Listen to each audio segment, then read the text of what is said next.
Welcome to another episode of Philosophy and Critical Thinking. This video is about John Perry's article, A Dialogue on Personal Identity and Immortality. We are going to be thinking through the first night of the dialogue. So this dialogue is about personal identity, which is a topic in metaphysics that's concerned with what makes you the same person over time. There are basically three views of personal identity. There's the body view, there's the soul view, and then there's the psychological continuity view. The body view says that you are identical with your living body. So you and your living body are one and the same thing. The soul view says that you are your soul, an immaterial substance that inhabits your body, but is not the same thing as your body. And then the psychological continuity view says that you are the same person over time, just in case there's the right kind of psychological continuity over time. So one prominent version of the psychological continuity view is what's called the memory view. Later versions of you are attached to earlier versions of you through memory. As long as your later self remembers things that your earlier self has done, then you are the same person as the earlier self. Those are three views of personal identity. All of them are going to be discussed in Perry's dialogue on personal identity and immortality. Let's talk about the setup of the dialogue. So there are three characters involved. There's Weyerab, who's a philosophy teacher, Gretchen Weyerab. There's Miller, who's the hospital chaplain and Weyerab's longtime friend. And then there's Cohen, Weyerab's former student. The setting is a hospital room where Weyerab is dying, and Weyerab has tasked Miller with the challenge of showing her that survival of her own bodily death is possible. She's not asking him to show her that it's probable that she'll survive her bodily death. Rather, she just wants him to provide her with some basis for hope that death is not the end and she will continue to exist after her bodily death. All right, so the question here is it conceivable that Weyerab's body will die, will be buried, and will rot away, but she will continue to exist? What exactly would it entail for someone to survive their bodily death? Weyerab says that it entails that there will be someone who will experience, think, reason, and remember, and that she can correctly anticipate being that person. Also, that person can correctly remember what Weyerab has thought and done in her own past. So there's this element of anticipation, and then there's this element of remembering what one has done in the past. Weyerab, in this dialogue, defends the body view of personal identity. She thinks that it's going to be impossible for her to survive her bodily death because she just is a living human body, and then once that body dies, that's the end of Weyerab's existence. To support her view, she offers various analogies throughout the dialogue, and she starts with what we can call the box of Kleenex analogy, where she asks us to imagine that there's a box of Kleenex sitting, on a desk somewhere, and suppose we have someone pick up the box of Kleenex, set it on fire, let it burn to ashes, and then they flush the ashes in a toilet, and then the ashes are now dispersed throughout the sewer system. Is it conceivable that that very box of Kleenex that we destroyed might reappear on the very desk that we first found it on? Weinraub says, no, this is impossible. You could go out to Walmart or Target or wherever and purchase an exactly similar box of Kleenex, one that looks exactly like the box that was destroyed. But it wouldn't be identical to the box that we destroyed. It wouldn't be one and the same thing as the box that we destroyed. So there's a difference between exact similarity and then identity. When we're talking about exact similarity, we're talking about things that maybe look or feel the same kind of way. For another example of this, you could imagine two purple crayons out of different Crayola boxes. You might not be able to tell them apart, but they're not identical to one another, even though they're exactly similar to one another. After all, we could take one of them and give it to you. I could keep the other one. You could take yours and, have it baptized under the name Samantha. I could take mine and cut it in half with a knife. And so different things are happening to these different objects. They're not identical to one another.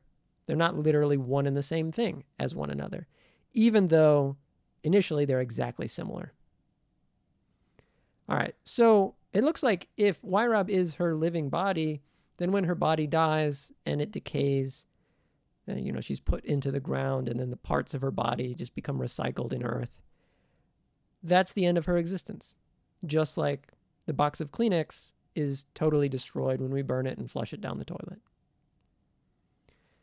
All right, so if Weinraub is going to survive her bodily death, if it's going to be possible for Weinraub to survive her bodily death, the bodily view of personal identity is going to have to be false.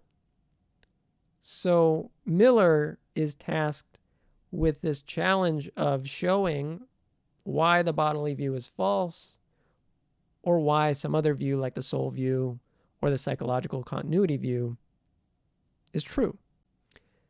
So Miller agrees with Weinraub at this point that if she is her living body, then death is the end and she has no hope.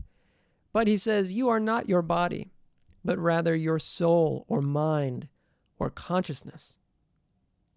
Weinraub asks, consciousness? I am conscious for a while yet. I see, I hear, I think, I remember. But to be conscious, that is a verb. What is the subject of the verb? The thing which is conscious. Isn't it just this body, the same object that is overweight, injured, and lying in bed, and which will be buried and not be conscious in a day or a week at the most? Miller responds, well, it's not your living body that's conscious, but rather your soul, because you are a soul rather than a living body. Your soul is the thing that can see and that can smell, even though it cannot itself be seen or smelt. At this point, Weinraub pushes back on Miller's proposal that she might be the same thing as a soul, an immaterial substance inhabiting her living body. Her counter-argument against the relevance of souls has to do with how we make judgments about a person being the same person over time. So Weinraub suggests first, if our judgments about persons were judgments about sameness of soul, then these judgments would be groundless and silly. To support this proposal, she offers another analogy, this time the chocolate analogy. She says, imagine a piece of chocolate coming out of a box that you've received before. Suppose that you've gotten a box of chocolates from a family member, and you know that the chocolate that has this very distinctive kind of swirl on the top, the spiral swirl, has caramel inside. You've had this box a few times before, so you know there's caramel inside of that one. Now, Weinraub says you know that because you've established a connection between what's on the outside, namely the spiral swirl, and then what's on the inside, caramel.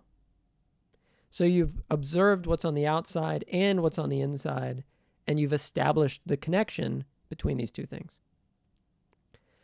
Now, when it comes to the soul, though, the soul is not observable in the way that the caramel inside of the chocolate is observable. And so if the suggestion from Miller is that you are the same soul over time, rather than the same body over time, then it would become impossible for us to have reasonable judgments about a person being the same person over time, because we have only ever observed the outer shell of the person, the outer shell of their body. We've never observed their soul. So how could we make reasonable judgments about this person being the same person over time if this person is just a soul, something we've never observed before? Now, Weyerab thinks that when we judge this person as the same person over time, our judgment isn't groundless and silly. But it would be groundless and silly if humans were just souls. So, our judgments about persons being the same person over time are not judgments about sameness of soul. That's her argument. Now, you might wonder whether this argument actually works. Right? Couldn't it be that a person is a soul even though souls are unobservable, even though judgments about sameness of person would seem to be baseless? So take a kind of analogous argument. Suppose that we're imagining, in the story Superman, you have Lois Lane. Lois Lane knows who Clark Kent is, but she doesn't really believe that she knows who Superman is because she doesn't know that Clark Kent and Superman are one and the same dude. And we could say that Lois Lane's judgment about Clark Kent being Superman would be groundless and silly because she has no basis to believe that. So her judgment that Clark Kent is Superman couldn't be true. But nevertheless, Clark Kent is Superman, right? Even though Lois Lane doesn't know it. So in other words, maybe this counter-argument that Weyerab has is simply a kind of argument that really just shows, well, we could never really know that a person was the same person over time. But it could nevertheless still be true that what makes a person the same person over time is the fact that they have the same soul. Another interesting argument that Weyerab entertains to try to show the insignificance of souls to personal identity is an argument where she talks about the difference between the single soul hypothesis and the multiple soul hypothesis. So things get kind of weird here in the argument, but here's the basic idea. The single soul hypothesis is the one that we implicitly assume when we're thinking about the idea that humans have souls.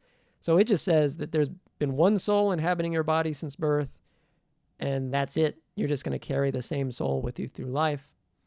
Whereas the multiple soul hypothesis says that, well, maybe there wasn't just one soul at birth that persisted inside of your body, but rather there might be a new soul that takes over all of your old memories and beliefs, every year, every 5 years, every 10 minutes. How do we know that things aren't like that? Well, we can't know that the multiple soul hypothesis is false. But Weyerab suggests that even if it were true, it would be irrelevant to personal identity. Right? Even if there were multiple souls going into and coming out of your body over time, that would do nothing to change your identity over time, because you are not just a soul that lives inside of your body, according to Weyerab.